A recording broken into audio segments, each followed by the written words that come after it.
તારીખ 10મીએ વડાપ્રધાન શ્રી નરેન્દ્ર મોદી વર્ચ્યુઅલ ઉપસ્થિતિમાં સુરત શહેર જિલ્લાની તમામ વિધાનસભાઓમાં નિર્મિત પીએમ આવાસો બીએલસી આવાસોના ઈ-લોકાર્પણ અને ઈ-ગૃહ પ્રવેશ. જિલ્લા કલેક્ટર ડોક્ટર સૌરભ પારધીના અધ્યક્ષસ્થાને ઈ-લોકાર્પણના કાર્યક્રમોના આયોજન અર્થે બેઠક મળી. જિલ્લાની 6 વિધાનસભાઓમાં 4,960 પીએમ આવાસ યોજનાના લાભાર્થીઓના આવાસોનું ઈ-લોકાર્પણ તથા ઈ-ગૃહ પ્રવેશ.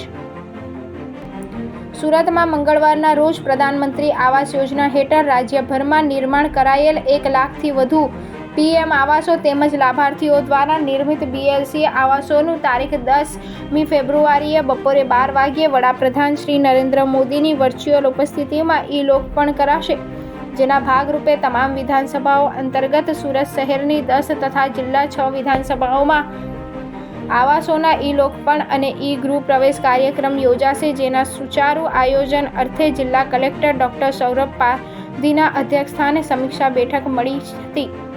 જિલ્લા કલેક્ટર શ્રી દરેક કાર્યક્રમોમાં લાભાર્થીના સમય ઉપસ્થિત રહે તે માટે જે તે જિલ્લાના નોડલ અધિકારીઓને પ્રજાના પ્રતિનિધિઓ પર પરસ્પર સંકલન કરીને કામગીરી કરવા જણાવ્યું હતું. સુરત જિલ્લામાં બારડોલી વિધાનસભા વિસ્તારનો કાર્યક્રમ, દામદોડ લુંભા ખાતે મહુવા વિધાનસભાનો કાર્યક્રમ, ભગવાનપુર ગામે ઉમરાપાડા માંગરોળ વિધાનસભાનો કાર્યક્રમ, ઝંખવાવ ખાતે માંડવીમાં નગરપાલિકા ગ્રાઉન્ડ, ઓલપાડમાં આર્ટ્સ અને commerce college ground, Hathisa road ખાતે તેમજ કામરેજ વિધાનસભામાં કામરેજ 4 રસ્તા પાસે અવંતિકાપુરી સોસાયટી ગ્રાઉન્ડમાં કાર્યક્રમ યોજાશે. જિલ્લાની 6 વિધાનસભાઓમાં યોજનારા કાર્યક્રમોમાં મંત્રીઓ, ધારાસભ્ય સહિત પદાધિકારીઓની ઉપસ્થિતિમાં 4,960 પ્રધાનમંત્રી આવાસ યોજનાના લાભાર્થીઓના આવાસોનું ઈ-લોકાર્પણ તથા ઈ-ગૃહ પ્રવેશ કરવામાં આવશે.